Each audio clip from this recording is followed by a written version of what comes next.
Bueno, muy buenos días. Pues ya están aquí. Buenos días, profe. ¿Sí Buenos me días, escuchan profe. bien? Sí, señor. Ah, bueno, eso está muy bien. Venga, miramos aquí. Vale, aquí tenemos. Uy, es que esto está bueno hoy. Tenemos a Andrea Alejandra. No volvió. María Viviana. Presente, profe. Gracias. Se me perdió el color aquí. Ya. Lady Viviana. Lady, profe, presente. Lady. ¿Tú no eres Lady Viviana, no? Lady Viviana Castro, sí, señor. Ah, bueno. No, es que pues como tengo aquí dije, de pronto le ponen otro nombre y ahí sí me ponen aquí a que me regañen esas viejas. Bueno, y su merced me a confesar, ¿por qué no se ha matriculado en la plataforma de notas? Ay, profe, la de nota se me olvidó. Ay, Ahorita mismo lo hago. eso más le vale, porque si Me ve ha que aquí pasado, la verdad. no, este sí no tiene aquí control. Paula Gil. Listo, profe.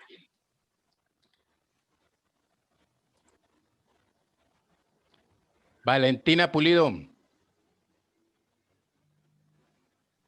Presente, profe. Gracias. Valentina, tenemos por acá. Laura Carolina.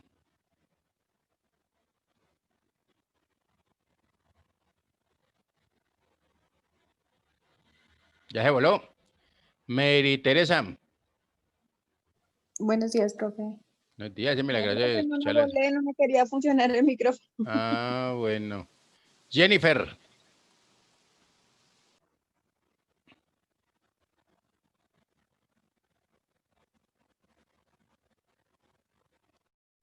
Vamos ahí a ver si aparece Jennifer. Entonces me faltaría. Y Andrea. Andrea Alejandra.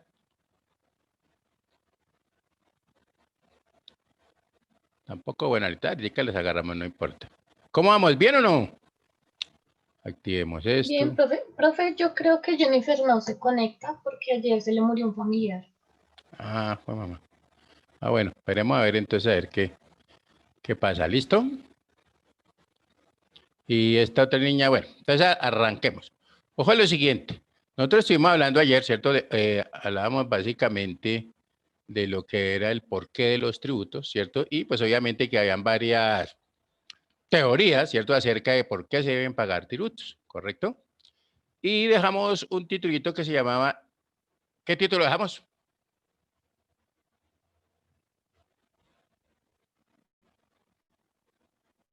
El poder de imposición fiscal. Eso, sí me gusta. El poder de imposición fiscal. ¿Listo? Muy bien. Entonces, ¿por qué hablamos del poder de imposición fiscal? Porque es que recuerde que estamos hablando de tributos, ¿cierto? Y al hablar de tributos, pues tenemos que estar hablando de lo siguiente. Entonces, ya ahorita les comparto un momentico aquí lo de los tributos y después miramos a ver. Entonces, ojo a esto. Digamos, punto aparte. Es la facultad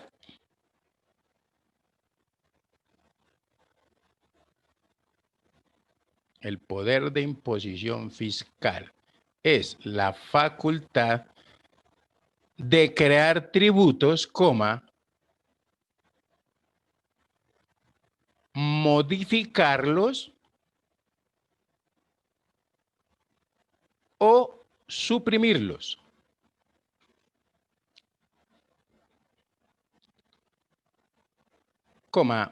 Esta potestad reside en la rama legislativa del poder público.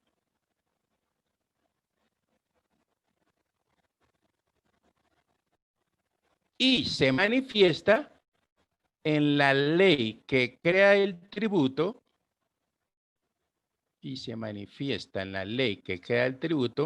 de manera abstracta.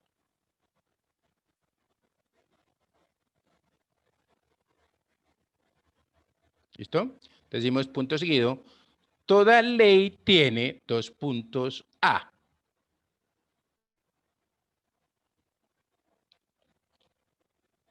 un hecho grabado. B, sujetos. C, bases.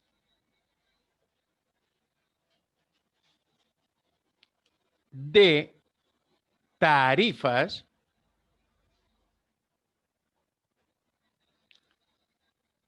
E, tiempo y espacio.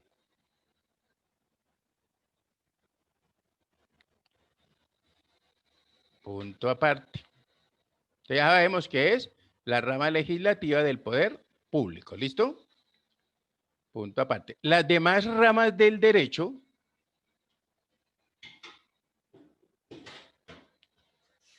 también participan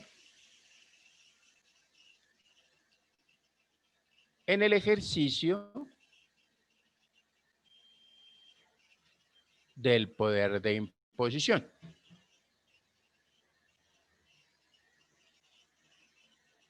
Entonces empecemos con la punto aparte, puede ser el subtítulo, rama legislativa.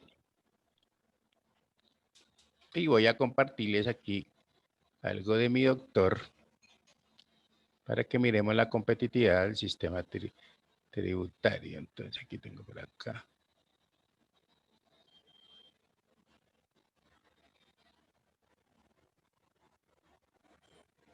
Uy, mañana tenemos parcial Mosca ahí, ¿no? Yo sí decía, esta gente está como muy concentrada, claro. ¿Están viendo mi pantalla? Está cargando, profe.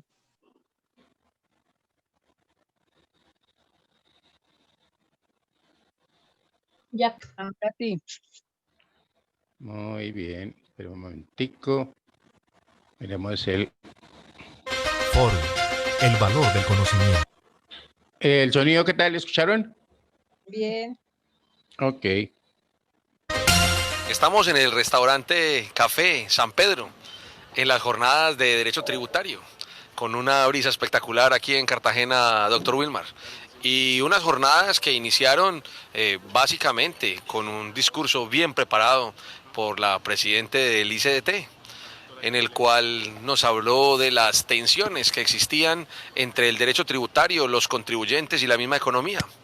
Y en la cual dejó de ver que su sueño era tener una reforma tributaria estructural y que Colombia avanzara desde todo punto de vista en los aspectos inherentes a un marco regulatorio completo que permitiera definitivamente la estabilidad y la seguridad jurídica. Yo creo que, doctor Wilmar, usted nos para una opinión más aún sobre lo que dijo la doctora Catalina.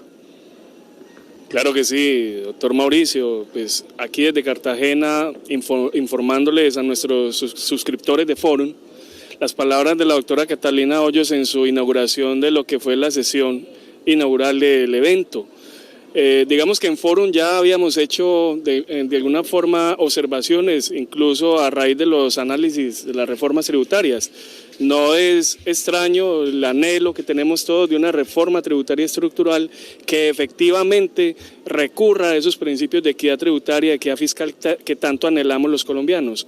Una reforma estructural que en síntesis promueva la inversión, que facilite, digamos, la incursión en nuestra economía de los capitales extranjeros, pero que al mismo tiempo satisfaga esos deseos de igualdad y de equidad social que tanto reclama nuestro país y que indudablemente es desde el aspecto tributario donde el gobierno tiene una tarea importante por hacer en esto de la redistribución de la riqueza. Estamos en el Café Restaurante San Pedro, en la Plaza de San Pedro Claver, en Cartagena. Y quisiera darles unos datos bien interesantes que nos dio el doctor Daniel Gómez del Ministerio de Comercio. Miren, por ejemplo, nos dice, las empresas grandes tienen el 51.9% de tributación, las empresas medianas el 88% y las empresas pequeñas el 117.9%. Ahí se refleja la inequidad y la falta de progresividad en Colombia, teniendo en cuenta que esa sería la tasa efectiva de tributación. otros datos interesantes para ustedes, nuestros suscriptores. La tasa efectiva de tributación en Perú está en el 38,2%, en Chile está en el 27,2%, en México en el 40,7% y en Colombia en el 51% en promedio.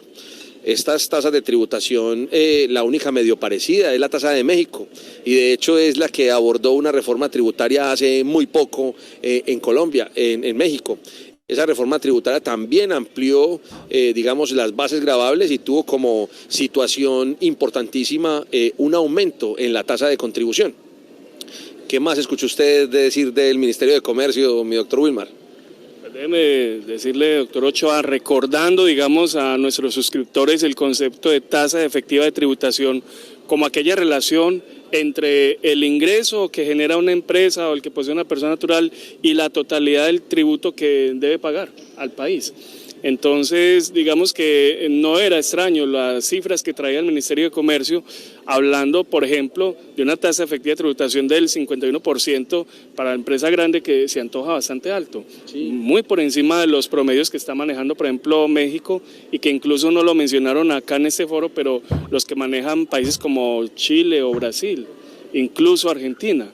Entonces, lo que demuestra una vez más, y eso fue tal vez de las alocuciones que se hicieron allí, la que hizo el ministro de Hacienda, en la que se hacía hincapié esa contradicción entre una tasa alta efectiva de tributación, pero un recaudo bajo. Y entonces esa dicotomía es la que tiene que resolver un sistema tributario que sea idóneo, que piense en la equidad como una alternativa para salir de esa brecha que resulta ser contradictoria, por cierto, y que nuestro país ha venido manejando y que, digamos, en voces del ministro han querido, digamos, reducir en la medida de lo posible con la tributación de las personas naturales. Se nos quejó el ministro de Hacienda, doctor Ochoa, con el recaudo de las personas naturales, que según él, pues era un recaudo que tenía una espera de un recaudo mayor a lo que efectivamente ha ingresado a las arcas del Estado. O sea que ya le podemos decir a nuestros suscriptores Forum que la meta y la idea del gobierno, no con esta, sino con las reformas venideras, es incrementar la tasa efectiva de tributación de las personas naturales. Como contradictorio, por cierto, además, aquel capítulo de la reforma de diciembre que permite esa amnistía para las personas naturales. Doctor Ochoa, claro, parece contradictorio. El Ministerio de Industria, el Ministerio de Comercio, dice varias cosas que nos sonaron un poco extrañas. Lo primero es que la reforma sí trajo para el tema de innovación algo importante, y es incluir el tema de tecnología e innovación con la deducción del 175%, que ya hemos conversado en diferentes ocasiones en Forum. También resaltó el IVA en los bienes de capital, es decir, esos 2 punticos, tan solo 2 punticos que tenemos allí en IVA por bienes de capital como deducción. Incluso se planteó por parte del mismo gobierno, y en este caso por competitividad, que el IVA en los bienes de capital fuera cero, es decir, que podamos llegar a cero en IVA en bienes de capital. Me pareció unas situaciones importantes. ¿Qué más nos dijo el Ministerio de Comercio? Pues el Ministerio de Comercio dice que tenemos unos instrumentos muy importantes, como es el instrumento de zonas francas, el de Plan Vallejo, la renovación de toda la estructura de las sociedades de comercialización internacional y el tema de las zonas especiales de exportación. Todos estos instrumentos, dice el ministerio, que se vieron fortalecidos con la última reforma tributaria. Nosotros no vimos un solo artículo que tuviera que ver con ello, eso nos extrañó un tanto. Nos dice también que las zonas francas han crecido y que esto se debe a las reformas tributarias. De ninguna manera, se debe a la alta presión fiscal que hay en el territorio aduanero nacional y que ha hecho que muchas de esas personas se trasladen definitivamente a una zona franca. Y esto básicamente es lo que ha pasado. Nada con las zonas especiales de exportación, digamos, adicional en esta última reforma tributaria. Sin embargo, pues la persona que envió el ministerio lo dio como uno de los temas, digamos, satisfactorios. Por el contrario, lo que ha venido pasando con las comercializadoras internacionales, que prácticamente se extinguieron. con el tema de las pólizas, las que tienen que ver con minerales y lo que ha pasado últimamente en Colombia con el oro, pues ha llevado casi que al traste con estos sistemas que eran importantísimos para la exportación. Inclusive se ve en los gráficos, inclusive en los estudios que ha presentado Fedesarrollo, que los diferentes factores de crecimiento, de exportaciones reales de Colombia no son muy buenos, y vamos a ver si esta última reforma tributaria no revierte los efectos positivos que en algo dio la 1607 con la reducción a los impuestos de la nómina, tal como lo estableció el ministro de Hacienda, que dijo ser una gran reforma con grandes beneficios. Sí, mi doctor Ochoa, mire que importante señalar lo siguiente, y por eso en Fórum quisimos de una forma, digamos, informal, en esta noche cálida en Cartagena, pues traer a colación apuntes, lo que plantea el representante del Ministerio de Comercio, que coincidimos. No es tanto que las reformas tributarias, valga decir ley 1607, ley 1739 de los últimos 2 años, hayan incidido en la creación real y efectiva de incentivos a las zonas francas. Por el contrario, lo que se ha visto, como usted lo plantea muy bien, es que no ha habido ese incentivo, y por el contrario, digamos, el mercado internacional cada vez presiona más al gobierno colombiano para que evite en lo posible dar esa serie de incentivos que el gobierno solía dar con las zonas francas, amén de los acuerdos de libre comercio que ha venido suscribiendo el país, doctor Ochoa, un importante número de acuerdos bilaterales en materia comercial que, digamos, han frenado un poco las expectativas del gobierno en cuanto a la conservación de beneficios, como en el caso de las zonas francas. Yo quiero que hablemos también de competitividad. Sucede que sobre el tema de competitividad, pues se dijeron varias cosas importantes. Lo primero es que una mayor competitividad lo que genera es un mayor ingreso per cápita. Colombia apenas está en el promedio de competitividad mundial. Quienes están por encima, como Singapur, tienen un ingreso per cápita gigantesco, $100.000. Estábamos hablando de ello anuales en la conferencia. Adicionalmente, esto haría un ingreso per cápita adicional con mayor competitividad, haría que los impuestos fueran muchísimo más altos. El ministro nos dio unas cifras bien interesantes. Estábamos hablando de 60 billones en el año 2010 de recaudo. Muy bien. Y estamos hablando en la actualidad de 108.3 al año 2014. Están casi duplicando el ingreso. Y con esta última reforma tributaria, de verdad, que lo van a duplicar en el año 2015. Sin embargo, las reformas no apuntan ni a la innovación, ni a la competitividad, ni a lograr una mayor inversión. Por el contrario, cosas como el impuesto a la riqueza, haberse quedado el 4 por mil ha hecho que parte de la inversión extranjera piense en retirarse incluso del país.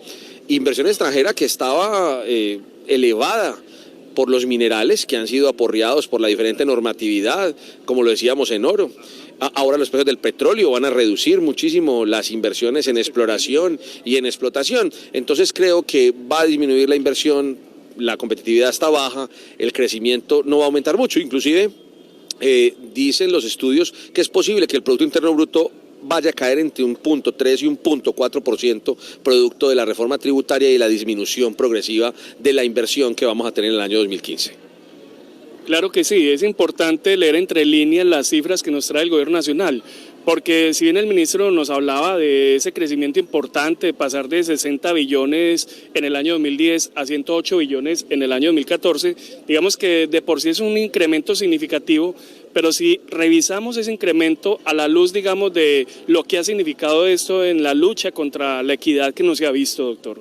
Si vemos estos cambios, por ejemplo, en el afán recaudatorio que tuvo el gobierno con la reciente reforma tributaria, donde pues por todos es sabido que se buscaban recursos por el orden de 12 punto y algo billones de pesos, el ánimo recaudatorio que fue reconocido incluso en la ponencia sobre la misma reforma tributaria, donde se hacía hincapié precisamente en que esta reforma tributaria que tuvimos en diciembre tenía claramente una chapa y era un ánimo recaudatorio. Ya lo habíamos advertido además en los diferentes eventos en que Fórum se ha hecho presente y lo hacíamos en el análisis que detallábamos en diciembre de la misma reforma.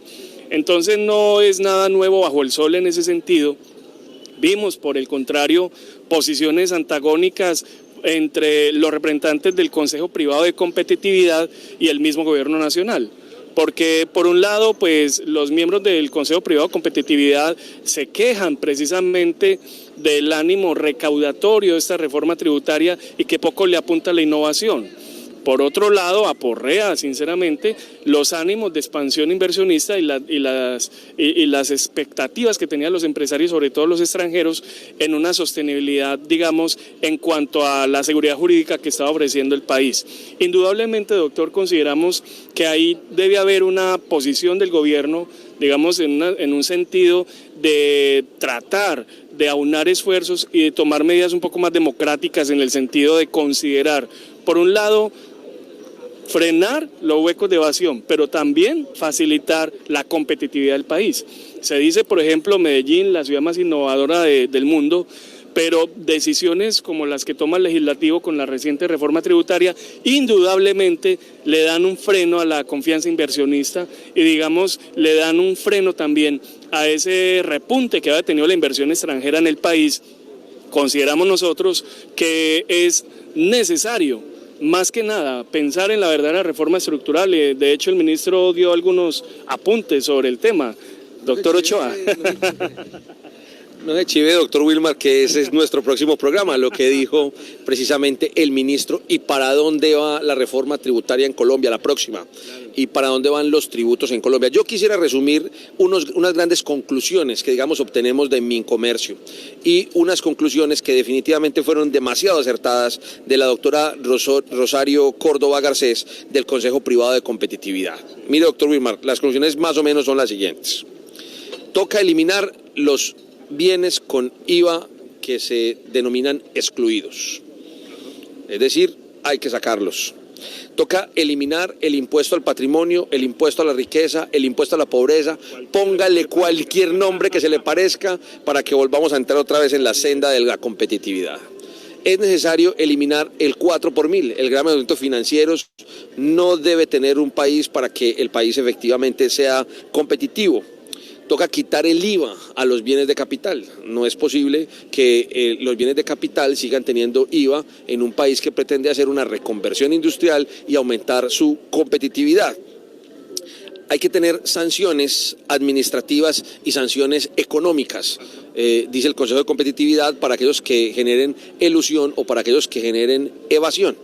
Y una última conclusión con la cual yo no estoy de acuerdo, no porque no sea lo que se debe hacer, sino porque no tenemos un panorama judicial como para hacerlo, y es hacer que la evasión y la elusión se conviertan en un delito o en varias modalidades delictivas. Esto en un sistema judicial como el de nosotros, con una, digamos, pobreza en la investigación y en la tecnología para hacer investigación criminal efectivamente, no me imagino una judicialización, una criminalización de aspectos tributarios sin contar con un sistema judicial robusto que haga un tema probatorio importante y que finalmente se puedan develar unos tipos penales de evasión o de elusión. Sí, doctor Ochoa, indudable. La jornada de las 39 sesiones de la jornada de Derecho Tributario nos dejan indudablemente muchas reflexiones. Coincidimos plenamente con los panelistas en el sentido de las conclusiones que pero déjeme decirle además otra cosa. Indudablemente todos reclaman la famosa reforma estructural.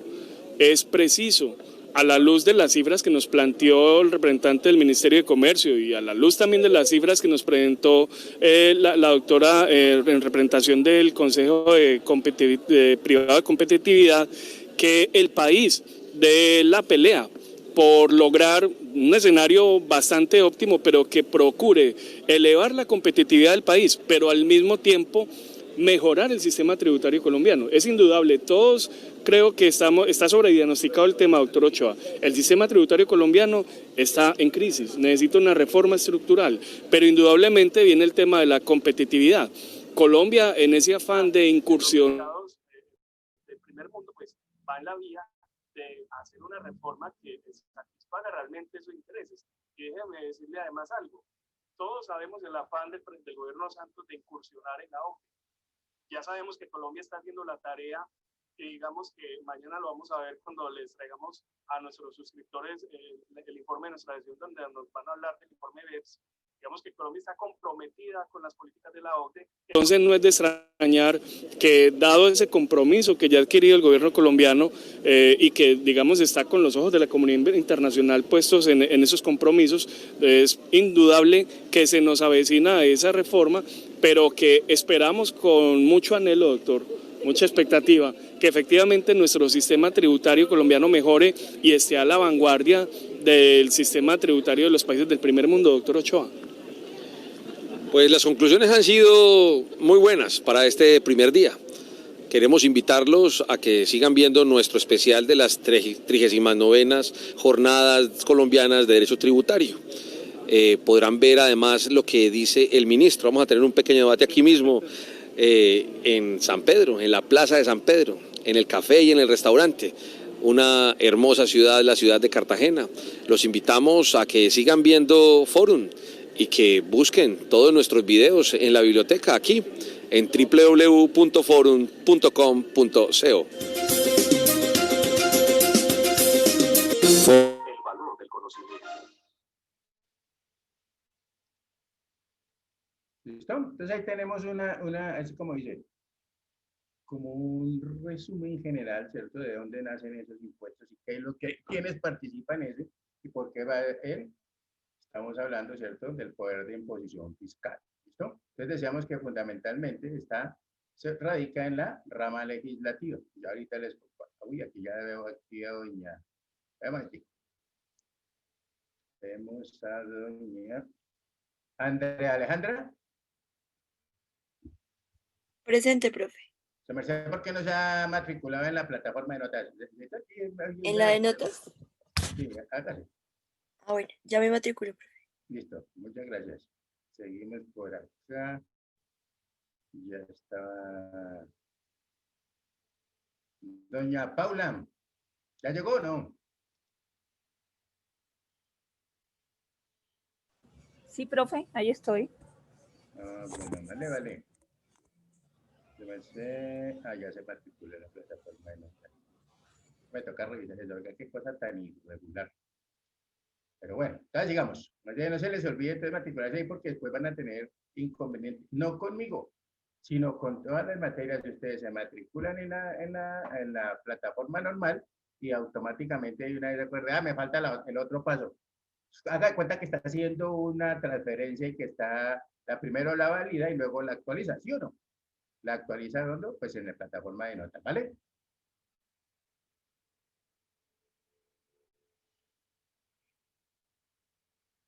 Ese silencio quiere decir que sí.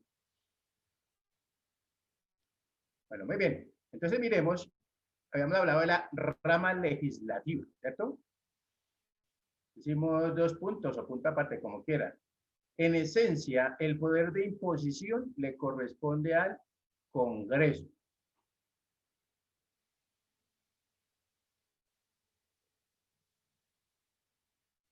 Coma. Las asambleas y los consejos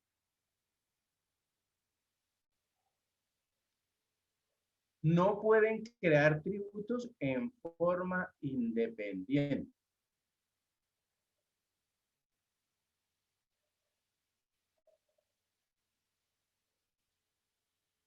¿Correcto? Punto seguido. Los proyectos de ley en materia impositiva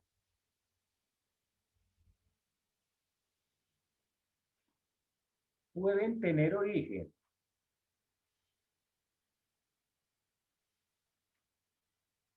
en el propio Congreso o en el gobierno.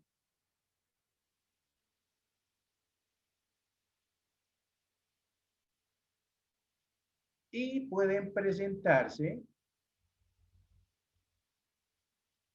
en la Cámara o en el Senado.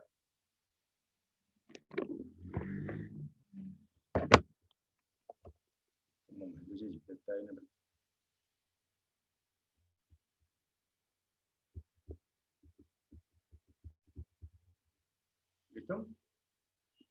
¿Estamos claros? Entonces, ojo a lo siguiente.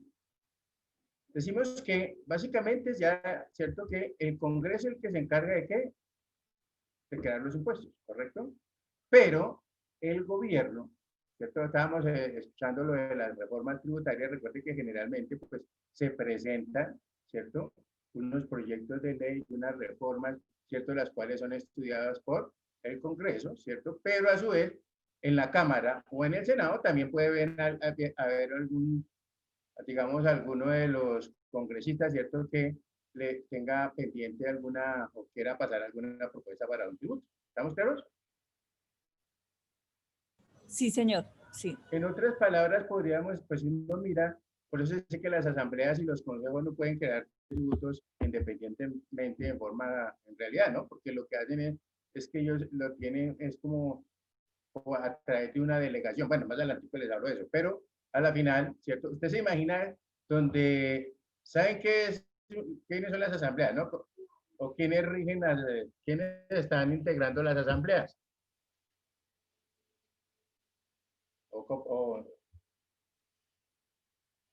¿Sí? ¿Saben qué las asambleas qué? Muy bien, departamentales. Oiga, qué cosa tan irregular. Nos hace harta falta la educación cívica, era que me daban a mí en ese... ¿Sí nos daban eso, señora Paula? Sí, claro, profe. Eso es Claro, las a asambleas nivel departamental. Ajá. Y los consejos distritales o municipales. Recuerden Municipales. Que aquí, exacto. Aquí ahorita, precisamente ayer o antier, alguno de los concejales estaba quejándose, ¿cierto?, de que en Bogotá no se le había dado el tratamiento adecuado pues, a la pandemia. Yo no sé si ustedes después escucharon la intervención de ese concejal. Entonces, la idea es, ¿cierto?, que se presentan proyectos y obviamente tienen que someterse al estudio digamos, de los integrantes de las asambleas departamentales o de los consejos municipales o distritales. Básicamente siempre hablamos de consejos municipales, ¿no? ¿Estamos claros? Sí. Todo sí, es señor. un engranaje. A lo que me quiero referir es que todo es un engranaje. Eso no es que esté suelto. ¿Listo? Escuchábamos también palabras que ya les había mencionado, como era la evasión y la elusión. Si ustedes escucharon, ¿cierto? Cuando se tocaban los temas de la reforma estructural, pues a nosotros nos dijeron que era una reforma estructural, pero fíjese que no, la ley 1739, pues en mi concepto tampoco tenía mucho de reforma estructural. Y luego llegó la 1819 y menos, ¿cierto?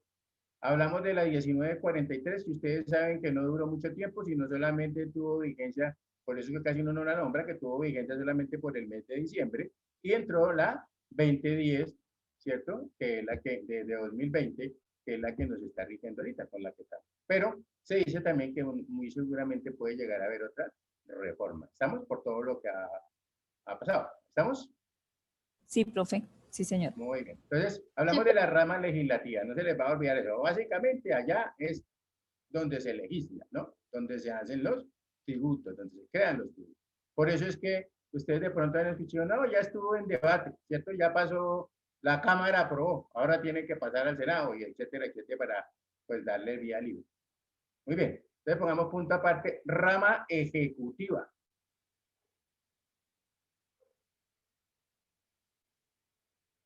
¿Listo? ¿Quién conforma la rama ejecutiva? El presidente de la República, no se les va a olvidar, ¿no? Cuando nosotros nos referimos al gobierno, ¿cierto? Que decimos que el Congreso o el gobierno básicamente está representado ¿por quién? Por el presidente y sus ministros. Por el presidente de la República, ¿cierto? Básicamente el duro ahí es el presidente de la República. Muy bien, entonces la rama ejecutiva, decimos, 2 puntos A. Puede ejercer su poder de imposición fiscal de 2 maneras.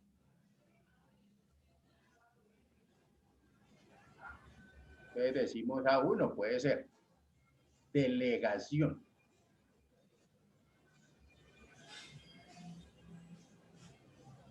Y decimos que 2 puntos. Es cuando el Congreso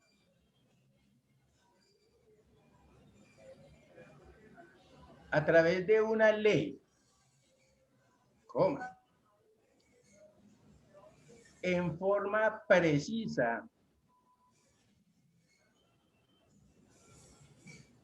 y con un tiempo limitado,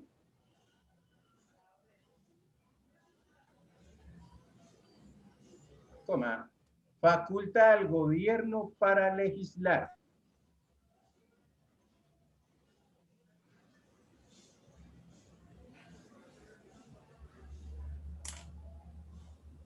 Y el gobierno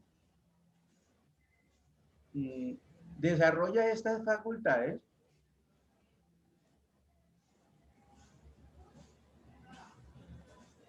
a través de decretos Con que fuerza de ley. tienen, correcto, a través de decretos que tienen la misma categoría y fuerza que una ley. ¿Listo? Entonces, de pronto han escuchado ustedes los DL, ¿no? Casi siempre uno ve un DL, es un decreto legislativo, ¿correcto? Muy bien. En los estados de A2. excepción. A2. ¿Listo? Atribuciones propias.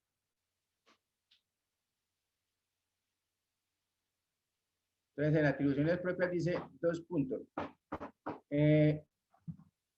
Es cuando el gobierno, o se presenta cuando el gobierno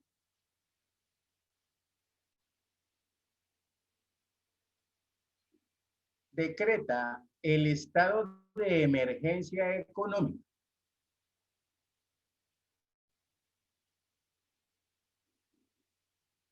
Coma, también tiene otras de carácter permanente,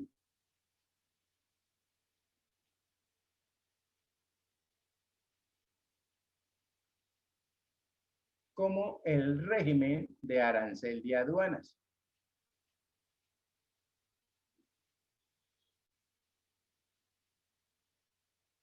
¿Listo? Entonces no se les olvide que el gobierno, ¿cierto? Cuando ya salen esos estados de, ¿cierto? Cuando hablamos de los estados de excepción también, ¿cierto? Pues obviamente salen a través de quién, o quién es el que hace el decreto con fuerza de ley.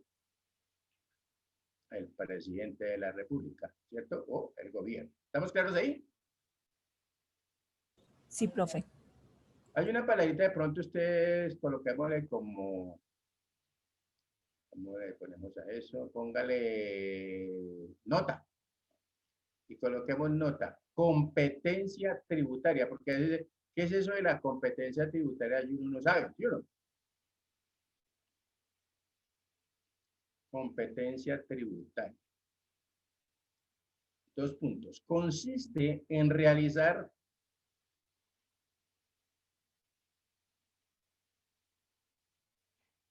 todas las actuaciones necesarias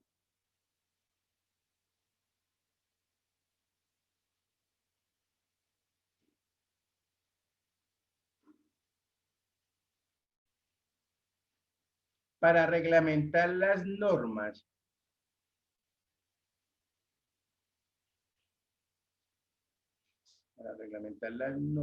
tributarias de carácter general. ¿Cómo?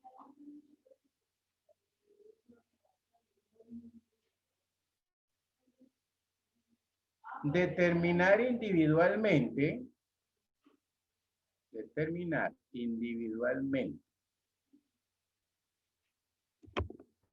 a cada contribuyente su impuesto,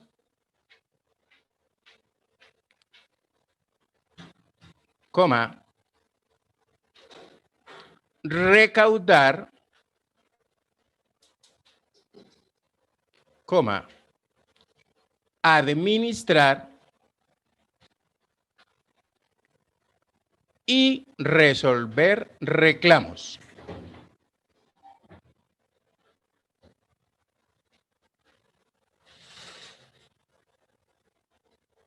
¿Listo? Muy bien, entonces vamos acá. Coloquemos el punto aparte, entonces, rama jurisdiccional.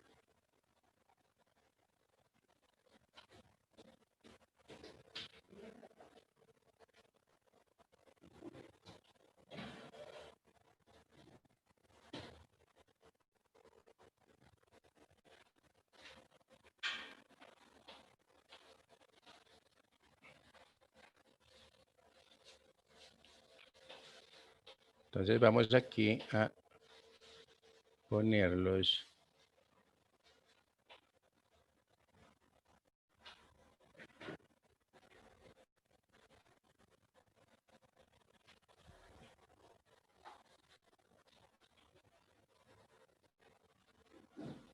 Muy bien, alisten las gafas para que veamos un momentico acá.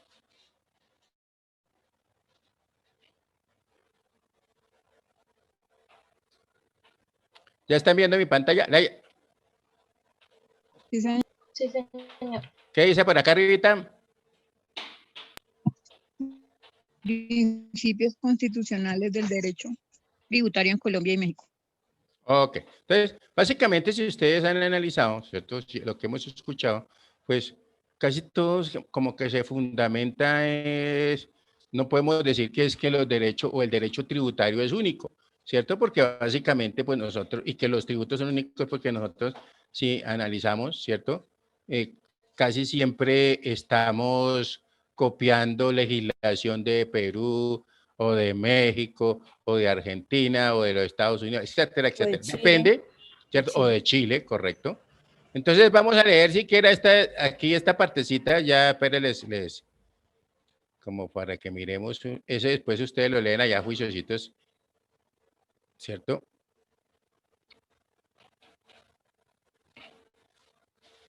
Espérenme a ver, aquí.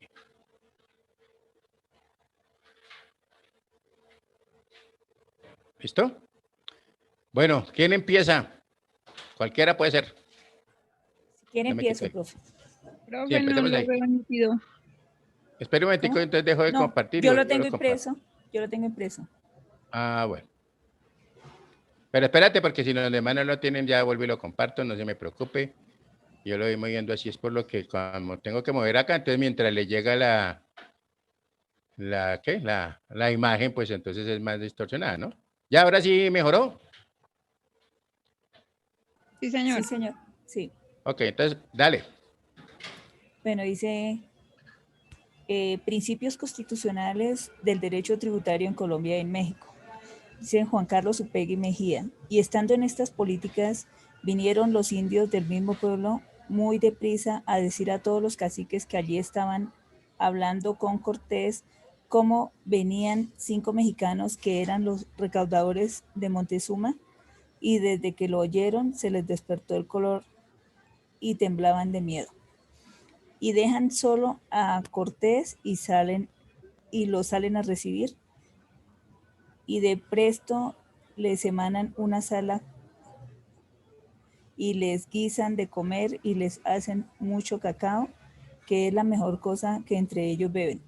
Y después que bebieron, comido, mandaron llamar al cacique gordo y a todos los demás principales y les dijeron que por qué no habían hospedado en sus pueblos y que tenían agora que hablar y ver con nosotros, que su señor Montezuma no será servido de aquello, porque su licencia y mandado no nos habían de recoger ni dejar joya de oro. Bueno, dice Bernard Díaz Castillo, capítulo, no sé, es 56, Historia verdadera de la conquista de la Nueva España. Introducción. La revisión somera tanto de la Constitución de la República de los Estados Unidos Mexicanos de 1917 como la Constitución de la República de Colombia de 1991 sobre las disposiciones rectoras de la hacienda pública y en especial el derecho tributario no nos enfrenta a una situación de extrema novedad en la manera como el constitucionalismo occidental ha diseñado algunos de los institutos. Por su parte, la presencia de los principios teóricos de la fiscalidad a la obra clásica de Adam Smith, de la riqueza de las naciones, en algunos de los manuales de derecho fiscal, tanto mexicanos como colombianos, permite ubicarnos en una coordenada histórica y cultural común. Las voces de la eficiencia, la certidumbre y la justicia como elementos que deben caracterizar el sistema tributario fungen desde la obra de Smith como la demanda de la fatalidad a la que los diseños estatales de las naciones repúblicas americanas difícilmente podrían escapar. No obstante, esa fatalidad que caracteriza el mestizaje, la innegable influencia de la cultura europea y la recepción definitiva de muchos de sus elementos, empezando por la lengua, la religión y el derecho, la sensación o la creencia de que algunas de las ideas más emblemáticas de la cultura europea ostentan un valor universal y casi absoluto. Se puede diluir fácilmente con un ligero recurso a la historia. Adam Smith fue también hijo de su tiempo, de los florecientes vientos del racionalismo, del antropocentrismo, del individualismo, de la emergencia de una burguesía, de la entronización del capitalismo, de la construcción de esa maravilla cultural que es el Estado de Derecho. Nada de eso existía en la primera mitad del siglo XVI, cuando el flamante imperio de Carlos V veía las labores de su esplendor y para efectos totales de las prácticas tributarias y la definición de las haciendas públicas eran solo posibles por referencia al is común, es decir, como al derecho común, tanto en la metrópoli como en las colonias. Dice, y ni qué hablar de las prácticas tributarias en la Mesopotamia prehispánica. Bernal Díaz Castillo, uno de los cronistas más memorables del encuentro del mundo castellano con sus vertientes y el indígena americano y sus múltiples matices, nos permite algunos tímidos indicios de lo que podía ser el caso a efectos de describir, por ejemplo, las relaciones del pueblo mexica con los cerca de 30 pueblos que habitaban los vastos alrededores del valle de Anahuac, en el corazón del imperio azteca.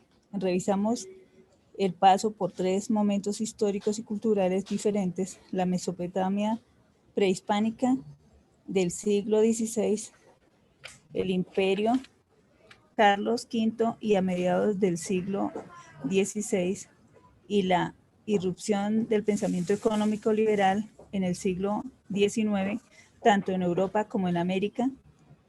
Estos y estas tres, a la luz de la idea de la fiscalidad, nos permiten afirmar una idea de relatividad del evanescente fluir de las culturas y de las ideas y de los hombres.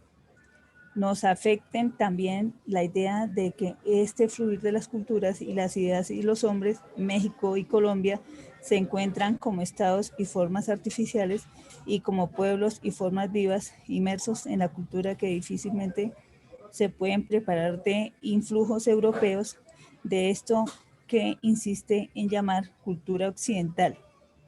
Entre estos comunes influjos compartimos la idea del constitucionalismo, ese gran invento inglés que caracteriza ahora la forma de organización política de la mayoría de los pueblos de Occidente, constitucionalismo que implica la idea del Estado de Derecho, la libertad individual y de propiedad privada, y que de manera reciente ha empezado a implicar también la idea de la justicia constitucional y la protección efectiva de los derechos fundamentales de diversa índole. Pero bueno, lo que nos ocupa ahora es la tarea de comparar los principios constitucionales del derecho tributario en México y en Colombia hoy. Esta tarea nos conduce a la tentación pragmática de adelantar ese estudio a partir del derecho positivo del derecho vigente, los derechos pertinentes de las constituciones y, si es el caso, algunos pronunciamientos de los tribunales competentes en la materia, así como las voces de algunos doctrinantes. Por su parte, esta usual introducción se podría justificar como plataforma. La similitud entre México y Colombia está determinada por unas herencias o unas imposiciones comunes: ser estados constitucionales, proteger los derechos individuales, revestir los poderes del gobierno, asumir el principio de la legalidad como un dogma político y jurídico, encarnar la moral del capitalista y requerir de un aparato fiscal en estas coordenadas. No comparamos ordenamientos jurídicos separados por la diferencia de la cultura. Por el contrario, la comparación se hará más fácil por las diferencias, porque las diferencias son detalle y las similitudes portentosas.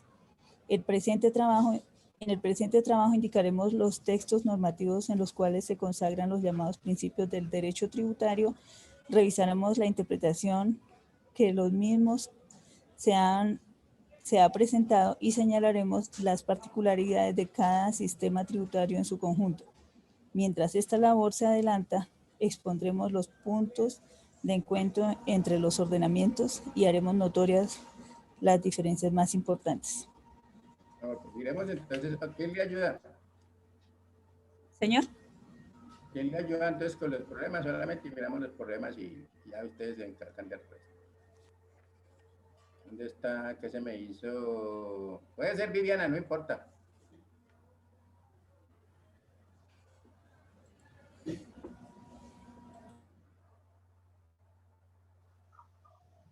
¿Cuál de las dos? No, pues mi tocaya. Bueno, el problema de identificar los principios constitucionales del derecho tributario y las perplejidades de la expresión principio. Sea lo primero decir que no existe un listado único de principios constitucionales del derecho tributario, ni propio de un ordenamiento jurídico como el mexicano o el colombiano, ni arquetípico desde un punto de vista meramente teórico. Esta afirmación se sustenta en dos circunstancias. La primera, relacionada con el concepto mismo de principio y de principio constitucional, en particular, como una noción analíticamente conflictiva. Esto se pone de manifiesto. ¿Mi pantalla o también lo imprimiste? Cuéntame algo. Lo tengo en mi media pantalla. Bueno, listo, no importa. Entonces ahí, hágale. Que la idea es para que no, para que lo está leyendo ahí, pues lo puedas ver bien. ¿Listo? Bueno, profe. Listo, dale. Como una noción analíticamente conflictiva. Esto se pone de manifiesto en que, por la forma indeterminada con la que se escriben las cláusulas constitucionales, sumada a la consideración propiamente sistémica, muchas de las disposiciones constitucionales podrían ser consideradas como parte integrante de un eventual listado de esta índole. Ante el riesgo de superbarcar la Constitución como fundamento del derecho tributario, la voz principio no deja de ofrecer riesgos innecesarios. La segunda razón está relacionada con la concurrencia de lo que podríamos llamar el derecho tributario desde los individuos y el derecho tributario desde las instituciones. Con esto queremos significar que, desde la perspectiva de los individuos, la Constitución reconoce una serie de importantes garantías individuales con la virtud de determinar la forma como se define y configura el sistema tributario. Y desde la perspectiva de las instituciones, la Constitución establece normas concretas que estructuran orgánicamente el sistema tributario. En esta medida podría decirse que, por ejemplo, la garantía de prohibición de impuestos confiscatorios o incluso la garantía de no prisión por deuda de origen fiscal serían susceptibles de ser tratados como principios constitucionales del derecho tributario en el mismo plano que el principio de legalidad de los impuestos o que el principio de no retroactividad en materia tributaria, lo cual, como se ve, no deja de presentar problemas para el tratamiento sistemático del tema. Esta perplejidad se advierte sobre todo en el caso del ordenamiento jurídico mexicano y de la forma como sus intérpretes y doctrinantes enfrentan el caso. Así, por ejemplo, José de Jesús Peña indica como bases constitucionales en materia fiscal las siguientes: garantía de legalidad, principio de igualdad, proporcionalidad y equidad, prohibición de impuestos que limiten el desarrollo libre del trabajo, prohibición de la retroactividad, garantía de audiencias, derecho de petición, confiscación de bienes, prohibición de costos judiciales, prohibición de exención de impuestos, entre otros. Una situación similar ocurre en la obra de Narciso Sánchez Gómez, en la cual al lado de los principios de proporcionalidad y equidad se encuentra el principio de derecho de petición, el principio que prohíbe los impuestos que limitan el libre ejercicio del derecho del trabajo y el principio de audiencia. Como puede verse de la expresión principio para designar al mismo tiempo una regla de prohibición y una disposición sobre derechos, sumaba la doble mirada sobre el régimen jurídico tributario desde los individuos y desde la estructura del sistema. Nos permite sumar argumentos sobre la imposibilidad de un listado único de los principios constitucionales en esta materia, y para el caso sobre la dificultad de adelantar un trabajo comparativo más concreto. Muy bien. Entonces, ojo a lo siguiente. Si nosotros analizamos, ¿cierto? Pues hemos hablado aquí de conceptos también como, ¿no? Los famosos, los principios, ¿cierto? De equidad, de progresividad, no confiscatoriedad, etcétera, etcétera. Pero obviamente ahí haremos un pequeño resumen ahí más adelantico para que tengamos como más claridad en esto. ¿Listo? ¿Estamos ahí? ¿Estamos bien o no? Todos tienen ese documento, ¿cierto? Sí, señor. Para que los ratos de ocio le peguen una miradita, que me toca así como hacerlo leer para que, pues, para que sepan que es importante, ¿cierto? De todas maneras, que estemos claros. Ayer alguien me comentaba, ay, es que usted me está hablando de la legislación del Perú. Le digo, pues es que cuando estamos hablando de principios de derecho, pues tenemos que hablar hable de Perú, hable de Venezuela, hable de Colombia, pues básicamente la mayoría están fundamentados en las mismas doctrinas. ¿Estamos claros? Sí, claro, profe, claro que sí. No de cero nada. Lo que pasa es que estamos trayendo a colación, ¿cierto? Estamos hablando de Adam Smith, por ejemplo, ¿cierto? Y recuerde que hablábamos nosotros de que las leyes son muy antiguas, ¿cierto? Y esas leyes se dan de acuerdo ¿a qué? A la costumbre, ¿cierto? Entonces todo eso tenemos que nosotros tener claro. ¿Estamos claros ahí? Antes de que se me olvide. Sí, señor. Ojo a lo siguiente. Es para que no se me motiven un poquito y mientras, para que descanse la voz, que ya de pronto han oído hablar.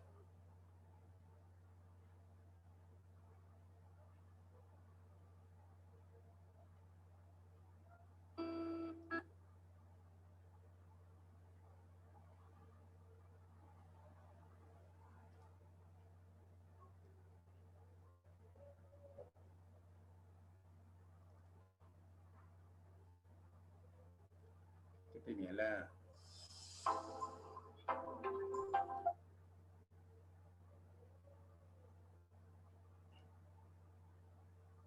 Compartir... ¿Qué cosa tan irregular? ¿Están viendo mi pantalla? Está Sí. cargando. Ya, profe. ¿Qué dice aquí? Sueños de libertad. No, pónganle cuidado esto que esto también les va a servir. Que todo lo que les sirve los traigo.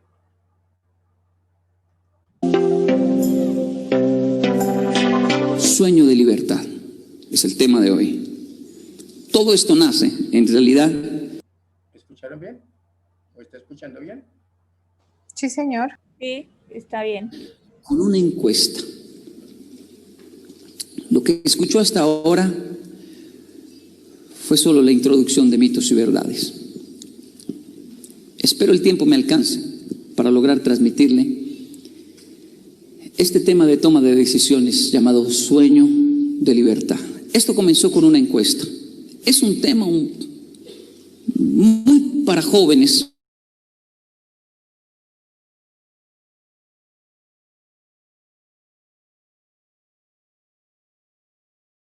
Yo tengo 31 años y a los 16 años hice una encuesta entre Brasil, Estados Unidos, Colombia y Japón. Como un loco, para mi tesis, preguntando lo mismo a todas las personas. ¿Qué você acha da geração actual? Ima no se da domo y más. ¿Qué piensa usted de la generación actual? A todos los adultos. Y estaba hablando de mi generación a los 16 años. ¿Qué piensa usted de mi generación, de la generación actual? los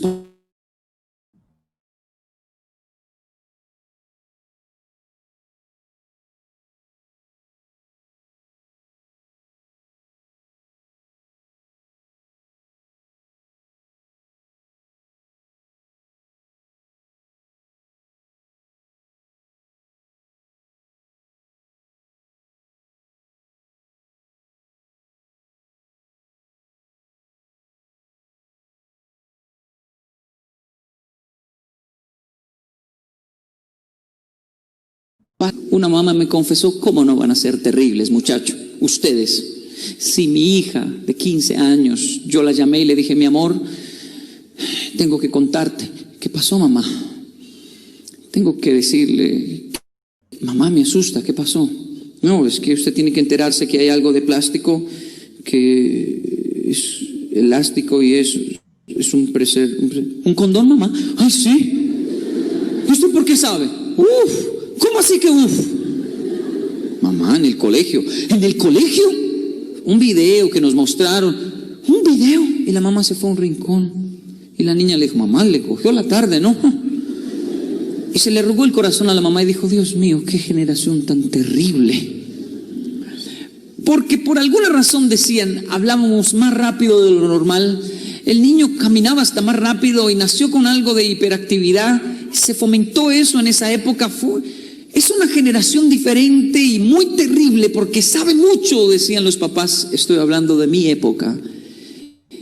Y yo pensé, porque una encuesta debe ser profunda para entender la razón y los motivos por el cual toda una generación nació con un síndrome de terribles. Bueno, ese era el calificativo. ¿Cómo nace una generación terrible? ¿Será que es el pollo? ¿Mucha hormona? Alguien dijo eso hace unos meses. ¿Será que fue el cambio climático? ¿Qué afectó toda una generación para que nazca más perspicaz y terrible? Yo descubrí la verdad y no necesité profundizar mucho. No fue el cambio climático ni nada de eso. Mi papá tenía la culpa, porque mi papá cantaba canciones así. Minato machi, wakare machi. ¿La han escuchado alguna vez? Eso es música para planchar de Japón. Eso está lejísimo de eso. Pero mi mamá es del Fresno, Tolima, colombiana. Y ella, siempre que viajábamos a algún país por la empresa de mi padre, bueno, con la cual trabaja mi padre, llevaba un baúl en cuero con música antigua, en español, música hispana. Y ahí se habían canciones, una que decía, por un caminito yo la fui a buscar. ¿Se lo han escuchado alguna vez? Eso sí. Hoy corté una flor y llovía. Un hombre con una voz rarísima cantaba, din don din dan, son las cosas de amor. Leonardo Fabio, me acuerdo. Habían canciones con unas historias, unos chismes buenísimos. Yo escuchaba, mamá escuchaba eso, yo me pegaba a escuchar en español. ¿Qué está escuchando, mamá? Y habían unas historias donde una niña entró a la habitación y le dijo al novio, somos 3. ¿Cómo así? ¿Tiene otro? No, escuche, pasarán solamente 8 meses y un tercero entre nosotros habrá. ¿Está en embarazo? Sí. ¿Y él qué dice? ¿La echa? ¿Responde o no? Dice, no, pues escuche, cabezón. Y yo escucho, seré tu esposo si tú quieres. Bienvenido sea un tercero entre. ¿Qué fue lo que pasó? ¿Se escucha? Franco De Vita. Va a responder, le decía yo a mamá. Sí, va a responder. Bonita, la lectura está bonita, sí, bonita. Tal vez lo más agresivo que mi mamá escuchaba era un hombre que gritaba, querida. Pam, pam. Eso era lo más violento, lo más agresivo que mamá escuchaba. Ahora,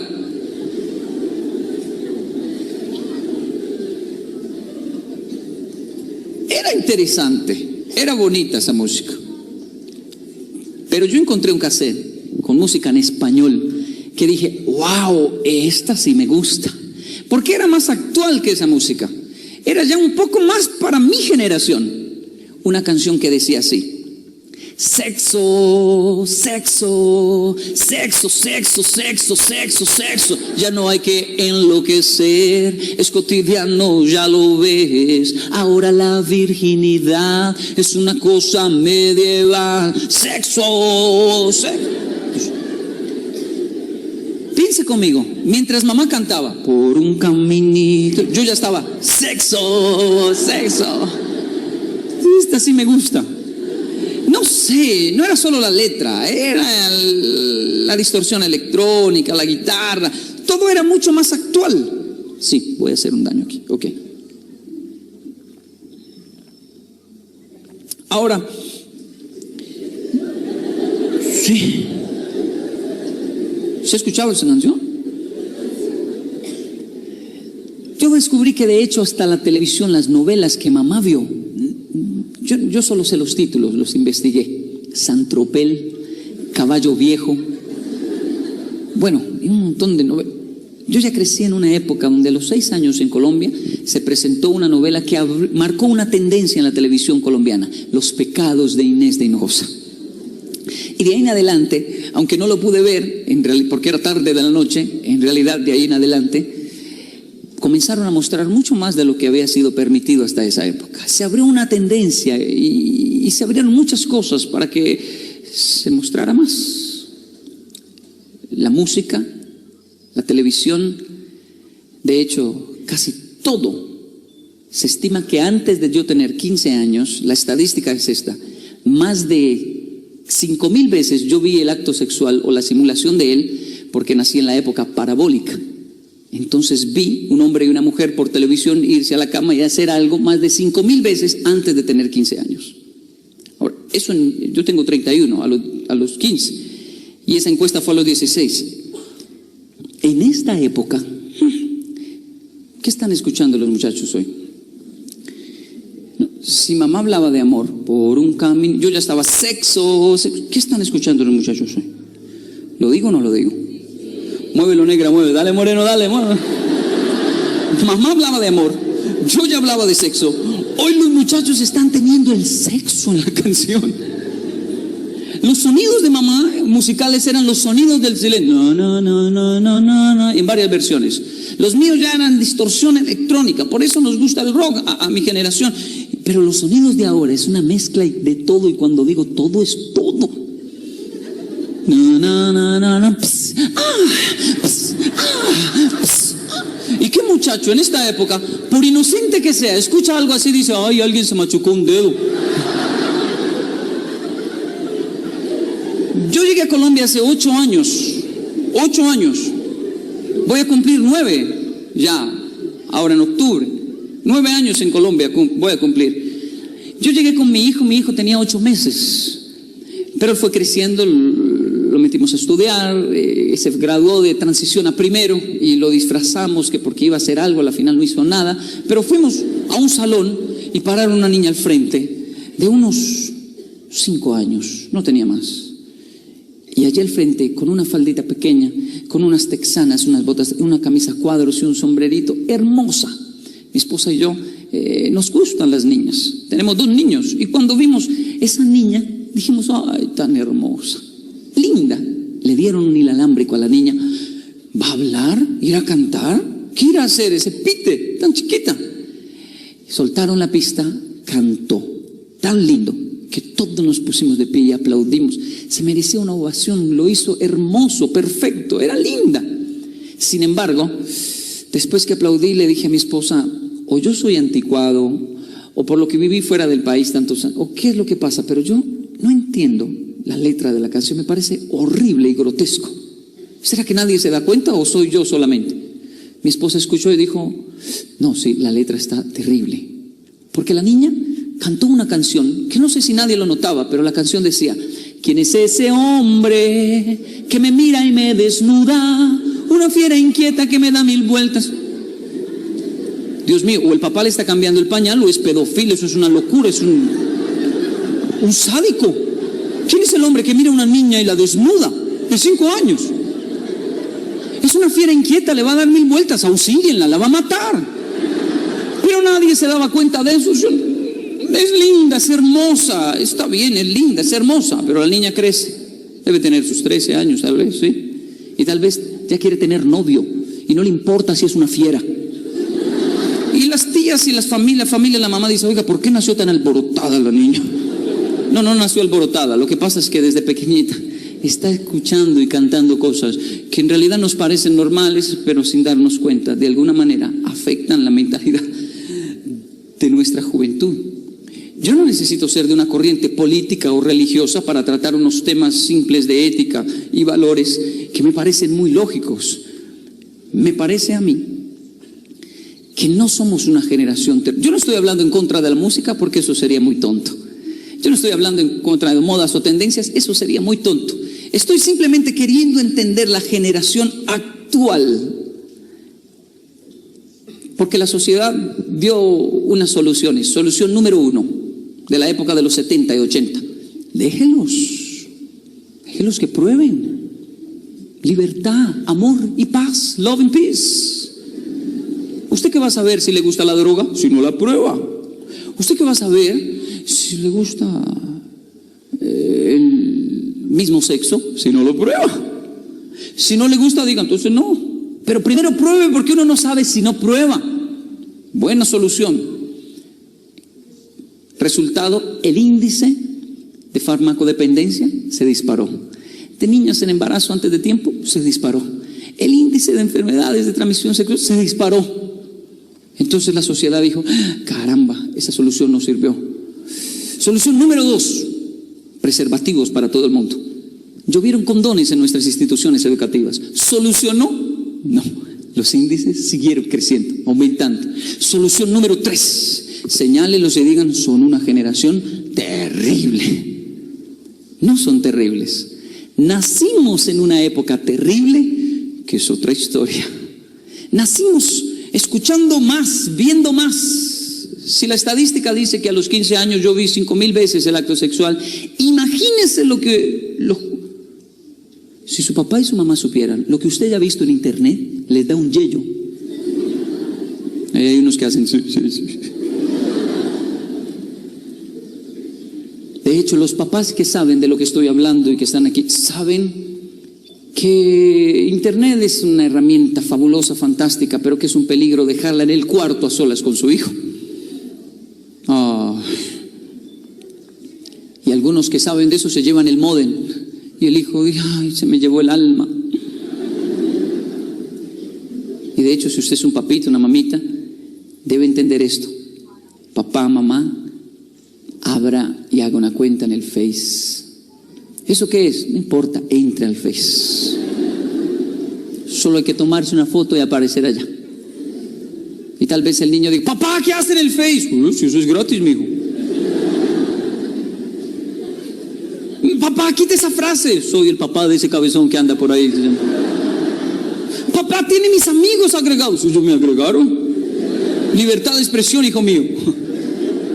Yo soy libre también, no me moleste. Estoy en el Face. Porque si usted no lo hace como papá, otro sí lo va a hacer. Y sin escrúpulos va a terminar transmitiendo lo que no es, sobre un tema tan importante como es la sexualidad. ¿Puedo hablar de sexo?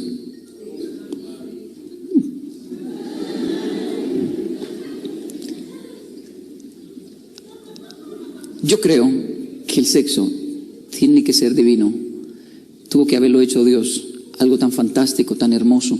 Por eso me casé y tengo 2 hijos.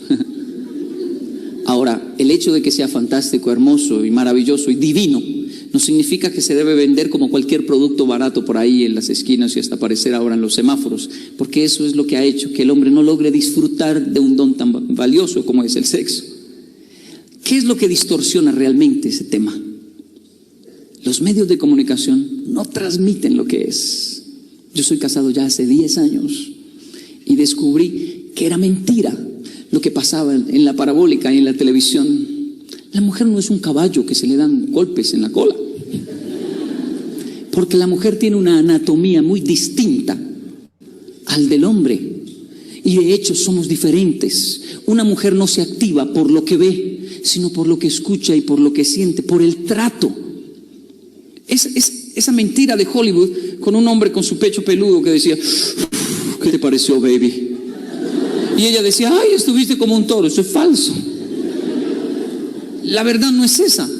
La verdad es que una mujer se activa por el buen trato, el cariño, y no por la fuerza como de un animal. Porque su anatomía es más de 80% emocional. Son las emociones. Y un 20% sensaciones. El hombre es 80% sensaciones y un 20% emociones. O sea, ella no se activa por lo que ve. Un hombre puede pararse frente a una mujer y decirle, ah. Y ella va a hacer eso, se va a reír. ¿Qué le pasa a ese bobo? Para ella eso no es nada atractivo. Porque eso no activa a una mujer. Una mujer se activa por una palabra de amor, de cariño, por el buen trato, por la decencia, por la elegancia, por lo cordial. El hombre sí es sensaciones, o sea, él sí se activa por lo que ve, o sea, él vive activado, me activé. Y si él se casa puede llegar por la noche y decir, yo estoy listo, mi amor, ya, de una. Y como ella tiene una anatomía distinta, lo va a mirar, cochino, ahora no hay nada, puerco. Y hasta ahí llegó. ¿Por qué? Porque son diferentes. Porque no es como en la televisión, es falso. Algunas mujeres hay que comenzar muy temprano para activarlas. Mi esposa, me toca llevarle un café por la mañana. Imagínense a la hora que me toca comenzar. Llego con un café y ella mira el café. Ah, un café. Ah, ya conoce mis finas y buenas intenciones. Un café, sí, un café. Por la tarde una chocolatinita. Por la noche, ¿por qué no una flor? Y si no la embarro, todo sale bien. Pero no era como me mostraron en la televisión. Es falso. La verdad es que son diferentes, distintos. Y cuando se casan comienza entonces la realidad del hogar.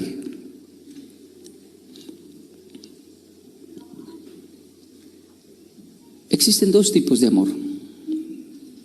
Hay varios, pero yo hablo siempre de solo dos. El eros y el ágape. El eros es importante y esencial. Es eso que usted siente cuando ella se acerca. Es eso que ella siente cuando él se acerca. Maripositas, dicen algunas. Antes las mujeres decían corrientes en la barriguita. Después ni con 100 voltios vuelven a sentir eso. Y usted siente y suspira y siente un eros tan fuerte. Pero eso no es ágape. El ágape es el amor en su más pura expresión. ¿Sabes? Son frases orientales. Este ágape es el amor en su más pura expresión. ¿Cuál es la diferencia? Breve, fácil. Lo que pasa es que los medios de comunicación solo habla de eros porque es lo que vende. Pero el ágape no vende, pero este sí perdura. Para que entienda, necesito que su mentalidad salga del eros y entre al ágape. ¿Me ayuda? Hagamos un ejercicio. Piensa en la frase, cuán delicioso, bello y hermoso es hacer el amor. No dije nada de cama, sábanas, nada de eso. Hacer amor es construir amor, en cualquier idioma. Pero como tenemos tanto eros, algunos hacen... Si todavía no me cree, haga este ejercicio conmigo. Cierra los ojos y piense en la primera vez que usted suspiró por alguien, que hizo así. La primera vez que sintió algo fuerte por una persona, que si ella se iba, usted lloraba, que si ella se iba, usted sentía, no, sin ella no puedo, que se aprendió el aroma de ella. Cierre los ojos. Acuérdese la primera vez que usted sintió eso tan fuerte, que hasta lloró, se aprendió el aroma de esa persona y dijo, sin ella me muero. Ábralos un instante. ¿Se acordó? ¿Sí? Yo estoy hablando de su mamá. Porque la primera vez que nos apasionamos y sentimos algo fuerte por alguien, ¿por qué fue? Por mamá. Y si nos la quitaban, ¡mamá! Y si mamá se iba y dejaba, ¿qué dice ahí? Ya vengo. ¡No! Y si se nos escapaba, uno lloraba y cuando ella llegaba uno estaba, y nos daba un bombón, tome. Porque uno no quería soltar, nos aferrábamos a la ropa de mamá. Las primas me decían, Kenji, ¿con quién se va a casar? Con mi mamá, mía. Porque fue la primera vez que sentí un amor por alguien que sin ella me moría. Por eso cuando usted cierra los ojos y piensa en la primera persona que suspiró, es mamá. Pero como usted vive en el Eros, quién sabe en qué cabezón estaba pensando. Porque vive en el Eros y no en el ágape. Y es que el Eros llega, y cuando el Eros llega, usted traiciona al ágape y dice, conocí a fulanita, ahora sí sé que es amor. Conocí a fulanito. Y comienza a escribirle una carta, te amo, te amo, te amo. Hola, quiero decirte que te amo, te amo, te amo, te amo, te amo, te amo, te amo, te amo, te amo, te amo. Y le hace una llave a la carta, la envía.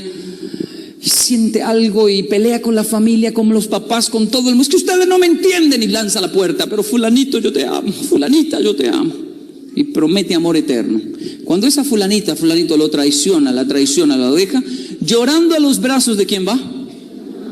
Ágape. Aquella mujer que siempre está con los brazos abiertos. Mamá, yo le dije, mi vida. El niño no llega llorando a los 18 años. Hola, mamá. Y como ellas no sé, lo saben todo, el ágape lo sabe todo. ¿Qué le pasó? Nada. Se toma toda la sopa. ¿Usted le pasa algo? No, mamá, bobadas. ¿Lo dejaron? Terminamos. Ah, terminaron, claro, terminaron. Y eso duele, ¿no, hijo? Pues sí, pero bobadas, mamá. No, yo sé que eso duele. Venga, mi bebé. No, mamá. ¡Mamá! Que si tenga 18 años. Frente al ágape, él vuelve a ser un niño. Porque ágape es mamá, un amor incondicional que siempre va a estar ahí a pesar de todas las veces que la traicionamos. Conocemos a alguien y volvemos a traicionar. Pero el ágape siempre está ahí. ¿Sabe cuándo van a ser el ágape en su vida? Cuando se case. Porque el noviazgo es el arte de engañar a otra persona. Todo es perfecto, todo es lindo, todo es bello, no hay malos olores, no, huele delicioso. Pero cuando usted se casa y pasa el primer año, entonces la niña abre los ojos y encuentra a ese novio querido, hermoso, con la boca abierta y dos cosas amarillas aquí. Me casé con un puerco, piensa ella. ¿Qué pensó? ¿Que porque era un líder de la congregación le iban a salir oro por acá? ¿O ríos de agua viva? No, son lagañas, mija. Y no lo vaya a besar, que tiene un aliento rico. Corre al baño. Y la niña corre al baño y dice, uy, nunca lo vi así en el noviazgo. Claro que no. Ahora están casados. Y ella tiene un esquema importante y valioso. Saca la crema de atrás hacia adelante sobre el cepillo y la tapa. Y todo perfecto en el cepillo, lo mira, lo golpea un poquito y se comienza a cepillar. Así le enseñaron. Si cae una mancha al espejo, ella lo limpia y escupe bien en el huequito y procesa la lengua todo otra vez. Se lava la boca, se juega, lava el cepillo, lo golpea muy bien, lo deja seco. Se mira al espejo, todo muy bien, pero por el pasillo viene un hombre. Y un hombre se rasca donde no debe por la mañana. Y llega al espejo. Hola, mi amor. Hola. Y coge la crema y la cepilla en cualquier lugar. ¿Qué no le pasa? Y se cepilla ya para sacarse los ojos. Caen chispas a todo el bendito espejo. Y escupe en todo lugar menos en el bendito huequito. Y le queda crema por acá. Y dice, buenos días, mi amor. Me casé con un puerco, piensa ella. Entonces, el Eros, el amor Eros, comienza a morir. Y le comienza a abrir espacio al ágape. ¿Eso sí pasa por acá? No, eso es solo en Bogotá. Por casualidad también. Pero en Bogotá, los papás pelean por los malos olores. Aquí, ¿usted ha visto a papá y mamá pelear por un mal olor? Las parejas nuevas, donde ella está planchando, le está viendo fútbol y ella hace ¡puerco! Y él se asusta porque están recién casados. ¡Ah, se me salió! Se le salió. Jamás hizo eso en el noviazgo, ¿no? Cochino. Y se va brava. Y él se asusta y dice, Dios mío, ¿me irá a dejar por un gas? No puede ser. Y sigue viendo fútbol. No creo que me deje por un gas.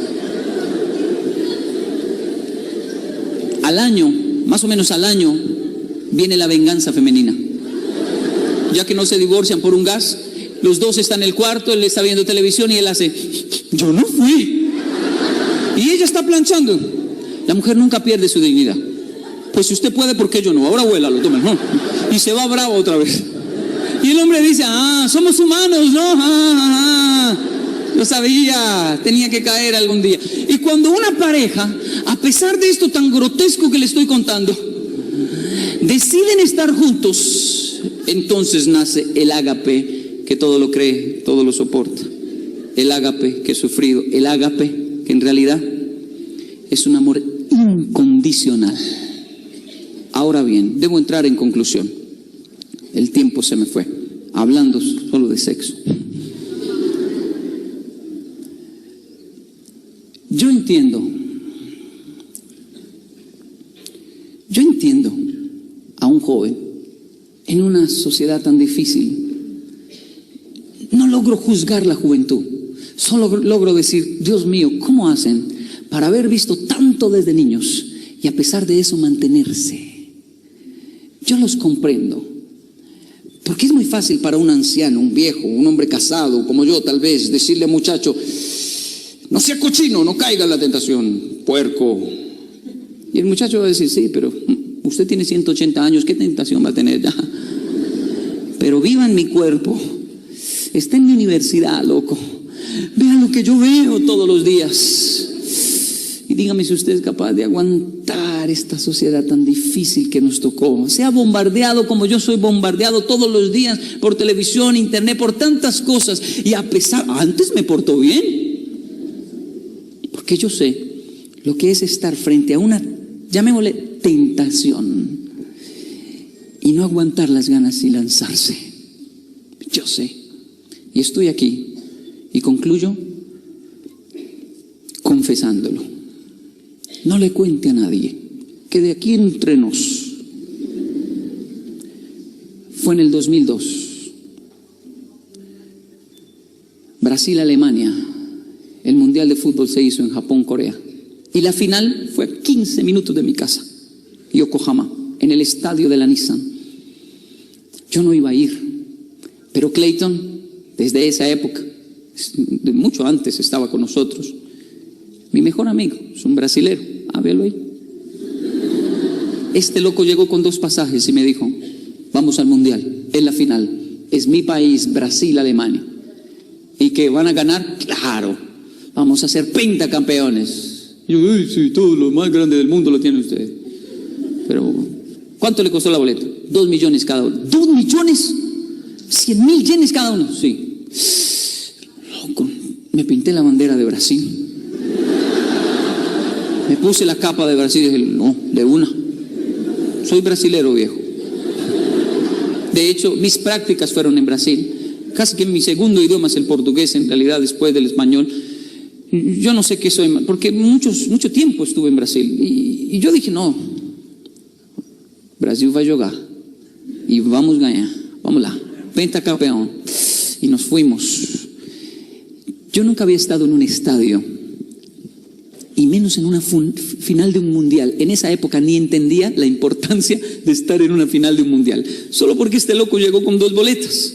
Llevamos una filmadora, pero no logramos llegar. Yo vivo en Nakayama y en esa época estábamos en un lugar llamado Yokohama. El estadio está en la mitad, Shin Yokohama. Y no logramos llegar en carro porque era un evento tan grande que todos tenían que utilizar el tren. No había dónde parquear en el lugar, así que nos fuimos en tren. Pero el tren, la línea del tren, era justo la línea que llegaba del aeropuerto. O sea, todos los extranjeros llegaban en el tren. Y cuando nos metimos al tren, Clayton y yo, vestidos pintados de Brasil y todo eso, entramos al tren, estaba lleno de alemanes, porque era la ruta del aeropuerto. Y los alemanes, pues son un poquito más corpulentos que nosotros, ¿no? Y como unos 2 metros más grandes. Y apenas nos vieron así, raquíticos, vestidos de Brasil, nos miraron y agarrados del tren nos gritaban, ¡Germany! ¡Brasil! ¿Todo bien? ¡Ay! Todo bien, es un juego. Sí. Hoy ganamos, gritaban. Sí, claro, puede que sí, cómo no, sí, es un juego. Y Clayton me miraba y yo, caramba, estamos en un tren, estamos en el tren equivocado, loco. Y 4 estaciones, las puertas se abrieron y ellos nos miraban y se reían, pero cuando se abrieron las puertas del tren, la mayor cantidad de latinos que hay en Japón son los brasileros. Y como tuvieron muchos entrenadores de fútbol brasileros, Japón entera apoyaba a Brasil, la gran mayoría. Así que todos los trenes que llegaban, había una ola que a propósito los recibía con un grito, ¡Brasil! Pero eran muchos, todos de verde, y los alemanes que salían se asustaban. Y cuando nosotros salimos y escuchamos Brasil, que eran tantos, yo volteé a mirar a los alemanes y les dije, Brasil, papá, Brasil, ¿cómo la ven? Chiquitos, pero bastante, mamá. Ustedes por allá, nos tocan más de la mitad del estadio nuestra, papá. Y ahí sí se me hinchó el pecho y comencé yo a gritar, Brasil, Brasil, filme. Todo esto está filmado, porque llevábamos filmador, filme aquí, filme allí, filme esto. Japoneses muy organizados todos, sin embargo era tanta gente, tanto extranjero, que era una locura, el estadio lleno. Ese día Oliver Kahn, el arquero de Alemania, estaba invicto. Ronaldo le hizo 2 goles, cada gol era una euforia. Yo llamé a Colombia, llamé a mis tíos, mi abuelito, estoy en el estadio, les gritaba yo. Era algo, una euforia fantástica. Pero pasó algo terrible. Brasil ganó, pero cuando ganaron y terminaron los 90 minutos, todos salieron a hacer primero esa victoria improvisada. Se acercan el público, gritan, la gente lanza cosas, grita. Y había un gordito a mi lado y se fue, se subió en una tarima. El estadio tenía un espacio como de 1,5 metros. Tomó aire, espacio, y saltó. Cayó al otro lado, como un buñuelo. Se levantó y salió corriendo. Las cámaras, todos lo filmaron. Llegó y agarró a Ronaldo, de hecho. Y ahí entendí, nadie lo perseguían, pero cuando agarró a Ronaldo lo dejaron, porque la FIFA protege a una persona que ya está cerca a un jugador para que no haya agresión, nada grotesco frente a las... Déjenlo, lo importante es que no lleguen mal. Le tomaron la foto, le firmó la camiseta, todo, se lo llevaron y todo eso lo mostraron. Y yo me sentí preso, ¿sabe? Yo me sentí tonto, yo me sentí, ¿qué hago acá si la libertad está allá? Y yo miré y dije, si el gordo pudo, ¿por qué yo no? Y yo fui y miré donde él saltó. Caramba, eso yo lo saltó sobrado. E eu mirei, fui e le dije a Clayton, veio, filma, mano, vou fazer uma loucura, filma aí, fica de olho, me desapareci. Kenji vai ser uma loucura, ¿dónde está? Ele, aquí. Y miré el lugar y sobrado, yo lo salto. Y me sentí preso aquí. Y vi que la libertad estaba allá. Y me sentí tan tonto que no aguanté las ganas. Y me lancé a esa deliciosa tentación de libertad. Tomé impulso y salté. Caí como una arepa. Pero caí bien. Y me levanté. Y cuando ya me levanté yo dije, no, si no agarraron ese gordo, a mí no me agarran nunca. Todo eso está filmado. Y salí corriendo, porque yo corro bastante, pero un broche de mi chaqueta se quedó preso en una cosa verde, una malla verde con un tanque. Y así como salí corriendo, yo me devolví, eso ya aparecía en cámara. Eso no es lo peor. Clayton está gritando en el video, se ve. Kenji vai pular, Kenji pulou, Kenji saltou, Kenji se cayó, Kenji se cayó. Y ahí ya él no dice nada, sino que se ven como horrible. Un policía acá, 1, 2, 3, como un tipo, un SMAP de aquí, 4, 5, 6, siempre los contamos, 7, 8 encima. Hay una montaña de japoneses todos encima, mi manito doblada, y me levantaron cual criminal. 3 meses me duró un dolor en el hombro terrible. Y yo solo se ve la última escena, solo se ve mi carita buscando a Clayton. Y me meten debajo del estadio y están brasileros y alemanes todos mirando al aire, todos los tontos que saltaron. Y me meten ahí, siéntese ahí. Y yo dije, caramba, me metí en un lío. Habían anunciado en la televisión 24 horas para el que hiciera cualquier disturbio. Japón es extremadamente estricto. Y yo dije, jamás he estado preso, nunca me han puesto unas esposas, nunca. ¿Cómo voy a dañar mi hoja de vida? Ya un viejo con hijos, yo tenía un niño ya. Eso fue en el 2002. Y yo ahí sentado, sintiéndome un tonto. Dios mío, la paisa se va a poner brava. Qué vergüenza. Y llegaron documentos y yo dije, si hablo en japonés, me embalo. Porque, usted japonés, conoce las leyes. I'm from Colombia. Soy colombiano. Oh, soy colombiano. ¿Colombiano? Sí, that Brazilian crazy people push me. Esos locos brasileños me empujaron. Y ahí es mi pecado. Mi pecado es que les mentí en la cara. El japonés es muy bueno. Sí, me están locos porque ganaron, entonces casi me matan. Miren, yo no soy de Brasil, ni alemán, ni nada, no tengo nada que ver aquí. Se me había olvidado que tenía la bandera pintada en la cara. Menos mal, el japonés, bueno, dice que lo empujaron, no eran los mismos que me agarraron y bueno, de todas maneras, en realidad 24 horas, pero bueno, si se cayó, entonces sale por atrás, por la puerta de atrás, cuando termine todo, en 1 hora puede salir. 1 hora, sí, 1 hora, bueno, está bien. Y ahí me quedé yo sintiéndome muy mal, primero por mentiroso, por haberme lanzado, segundo porque me estaba perdiendo todo lo mejor. Fue la primera vez que en un mundial, la última vez que dejan que los brasileros, por su cultura y su fe, se arrodillen tomados de las manos y oraron. Fue la última vez, la FIFA no permite más eso. Todos los juegos pirotécnicos, todo lo mejor yo me lo perdía ya sentado 1 hora esperando en silencio. Salí por las Clayton y filmó todo feliz y cuando me vio, ¿cómo le fue? Bien. Me soltaron. ¿Y usted qué? No, estuvo bonito, Cafú levantó la copa, todo el video, todo de ahí en adelante yo no vi nada. Yo solo caí preso, buscando una libertad. Yo quiero que me entienda. Yo estaba bien, yo estaba libre. Y por lanzarme a buscar libertad, supuestamente, caí preso. Jovencito, usted está bien. Pero por ir y probar una cierta libertad de drogas, tal vez lo sienta y lo disfrute, pero va a terminar preso de ella y no va a poder librarse. Usted está bien con su esposa, papá, pero por buscar unas caderas que se tontonean bien, va a terminar preso de una relación que le va a dañar su hogar. Usted está bien trabajando, estudiando, pero cuando se le presente una tentación de un torcido, si usted se lanza, le aseguro que va a entrar en un círculo vicioso del cual después es muy difícil salir, porque no hay dinero que le sirva a una persona que estudió traqueología.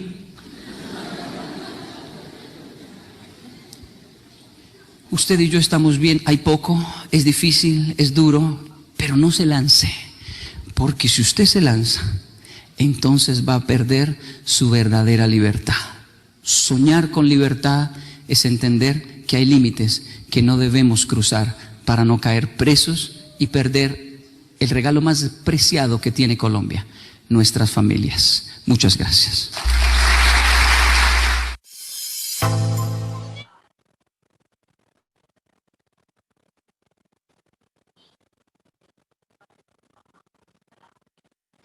¿Qué tal? ¿Cómo la vieron? ¿Será cierto o no será cierto? ¿Ustedes qué opinan? Sí, profesor. Sí, profe. Tranquila que yo, así como decía, ¿no? ¿Qué están viendo los niños hoy en día? No me contesten porque usted ya sabe más que yo, ¿sí o no? Esos manejan mejor los celulares, todos los medios electrónicos que uno. Bueno, terminemos esta última frasecita y para que no se nos quede ahí. Importante es que, vuelvo y repito, que todo esto nos sirva a nosotros, ¿cierto? Como formación, ¿no? Entonces, quedamos que vamos a hablar ahora de la rama jurisdiccional. No nos demoramos sino 5 minuticos.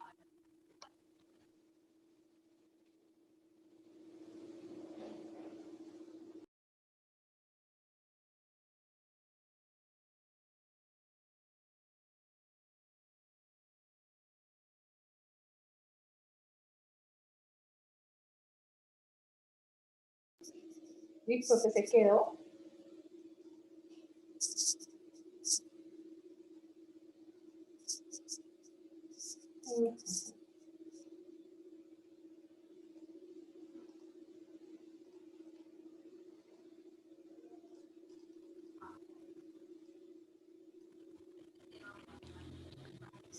Profe. Y... Profe, no señora. escuchamos nada. Profe, se quedó ahí, profe. Se quedó ahí en la Pues frasecita mamá, de la espere rama porque... jurisdiccional. Y si me están escuchando ahorita, es que está como molestando No. la conexión. No, profe. Solamente está Espérate cuando un dijiste momentico, a lo ver de la entonces. rama jurisdiccional.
Un, dos, tres, probando, sí, sí. ¿Aló? ¿Sí me escuchan? Ahora sí, Sí, profe. ahora sí, profe. Oiga, qué cosa tan irregular después de 3 horas, pero casi no. Se quedó ahí en un loop esa vaina. Pero bueno, alcanzamos a hablar de qué. Alcanzamos a hablar de la Corte Suprema de Justicia. No, quedamos en la rama jurisdiccional. Bueno, entonces la rama jurisdiccional vamos a hablar básicamente de dos aspectos. La Corte Suprema de Justicia. 2 puntos.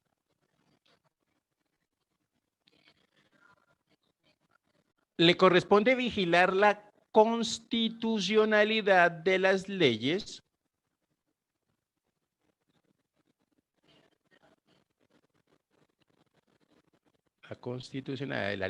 que crean tributos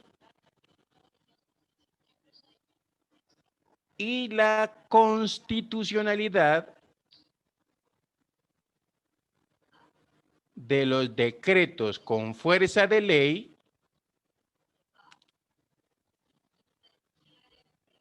que también crean tributos.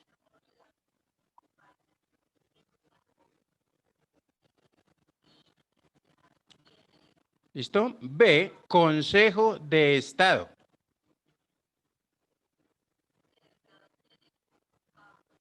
Entre paréntesis, coloquémosle, es un cuerpo consultivo del gobierno. Profe, qué Consejo. pena, con su merced. Es que no lo escuché. B, consejo. Consejo de Estado. ¿Listo? Y entre paréntesis coloquémosle que es un cuerpo o un órgano consultivo del gobierno. Cerramos paréntesis. 2 puntos. Participa de 2 formas.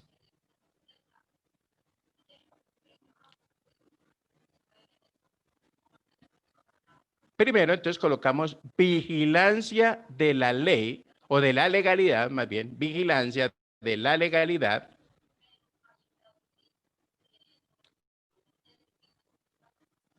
Y 2, o segundo, el juez. 2 puntos. Pues resuelve los conflictos que se susciten o se presenten, ya saben, ¿no? Resuelve los conflictos que se susciten entre el Estado y los particulares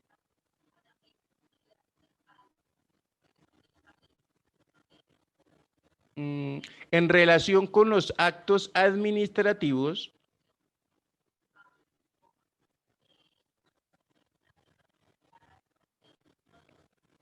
en materia de impuestos. Punto seguido. Profe, disculpe, ¿me puede repetir lo último? Qué pena. Desde el juez. Entonces hablamos del segundo, es el juez, ¿cierto? Pues resuelve los conflictos que se susciten o se presenten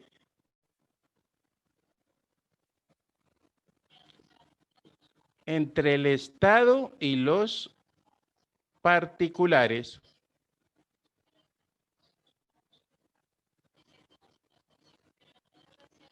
en relación con los actos administrativos en materia de impuestos.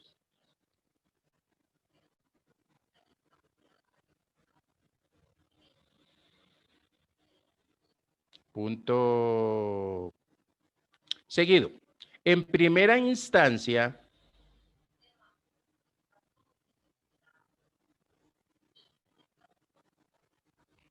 se acude a los tribunales administrativos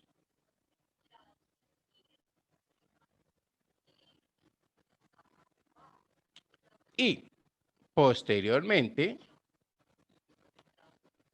al Consejo de Estado.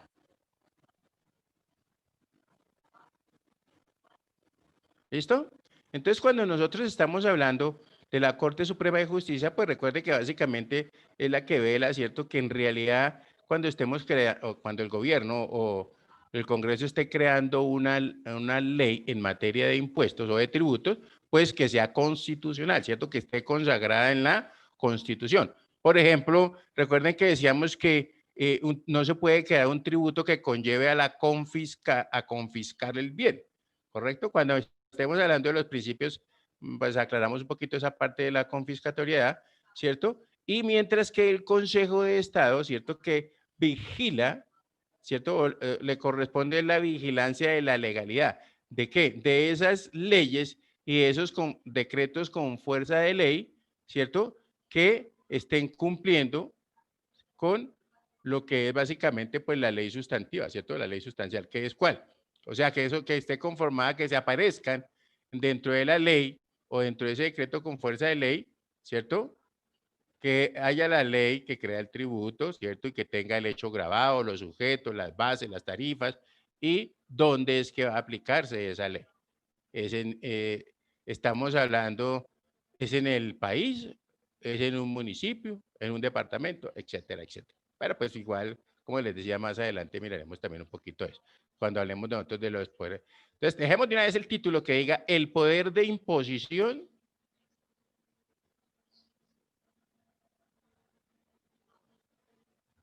de los tributos en Colombia. ¿Listo? Listo, profe. Sí, señor. Muy bien. Entonces, ¿hasta ahí cómo vamos? ¿Sí estamos siendo claros? Sí, profe, claro. Yo le iba a preguntar espera que aquí somos muy poquitos los viejos. A Andrea. Andrea ya. Uy, la otra Viviana se voló ya. A Viviana. Pregunta del millón. ¿Ustedes no vieron una materia que se llamaba educación cívica? No. O sea, pregunto porque pues igual yo ya soy muy viejito y en mi tiempo sí se daba esa materia. Ya no se ve eso, ¿cierto? No, señor. No, señor, profe. Es que creo que sacaron también, oiga, ¿qué se hizo la otra chiquilla esta? Ya se me voló también, pero bueno. Les digo esto porque es que resulta que a nosotros, si nos dan esa materia, claro que de ese ordenamiento ya se quitó también la educación sagrada o educación religiosa, algo así que le dan a uno y también dan esa educación cívica, que era donde uno más o menos entendía cómo estaba conformado, ¿no? Eso como que todo lo han quitado ahorita, la famosa urbanidad de Carreño, eso ya tampoco creo que tampoco funciona, ¿no? ¿Estamos ahí? Entonces, por eso es que me gusta de todas maneras, pues, tratar de compartir algo con ustedes de esto. Recuerden que, como decía su amigo Yoko Kenji, si han visto esa conferencia ya, ¿no? Lo he visto, pero no esa conversación. ¿Listo? Si ustedes observan, sí, todos tenemos la libertad de soñar, pero a veces hacemos unas cosas que después nos estamos arrepintiendo, ¿no? Y eso es lo que se está, digamos, ese es el mensaje a la final que se trata de compartirles, porque a veces uno, sobre todo en el área nuestra, ¿cierto? Ayer estaba yo a mí también como me toca estudiar, estaba en una conferencia y precisamente decía que había un señor que trabajaba en una empresa muy importante y manejaba el departamento de compras y fuera de eso él se ganaba como 20 millones, pero por no saber manejar sus recursos, pues se veía muy apretado. Entonces, generalmente cuando uno gasta más de lo que se gana, ¿cierto? Y a veces se le pierde, digamos, una parte de ese ingreso, o sea, o se le disminuye, como nos puede estar pasando a muchos ahorita, pues de pronto nos ponen a pensar a una cosa rara, ¿sí o no? Y lo hacen es que se meta en un problema. Por ejemplo, no hablo solamente de hurto y ese tipo de cosas, sino también puedo estar hablando de recurrir a esos préstamos de gota a gota y eso, y después uno no tiene con qué cumplir, ¿no? Eso hay que tenerle cuidado. ¿Listo? Por favor, actívenme las camaritas para verles esas caras a ver si ya te han dormido o no. No, profe, yo no estoy dormida. Ah, bueno, vale, vale. ¿Listo?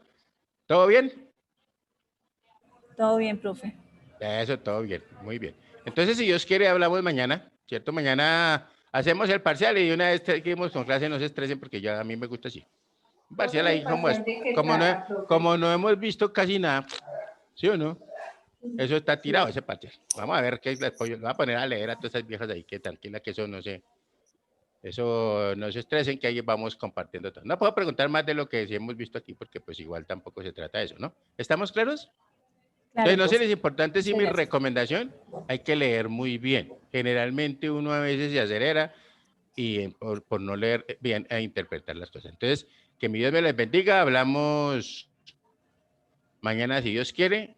Entonces, que descansen y para que se vayan a hacer su pausa activa, porque ya como que les robé el tiempo. Bueno, pues, ¿Estamos vale, claros? pues, muy amable, gracias. Que mi Dios me les Gracias. Chao, bendiga. profe, gracias. Bueno, buena tarde y que estén muy bien, ¿no?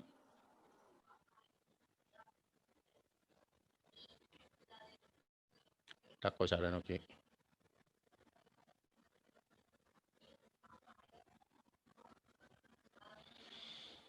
Ay, Dios, bendito sea mi Dios.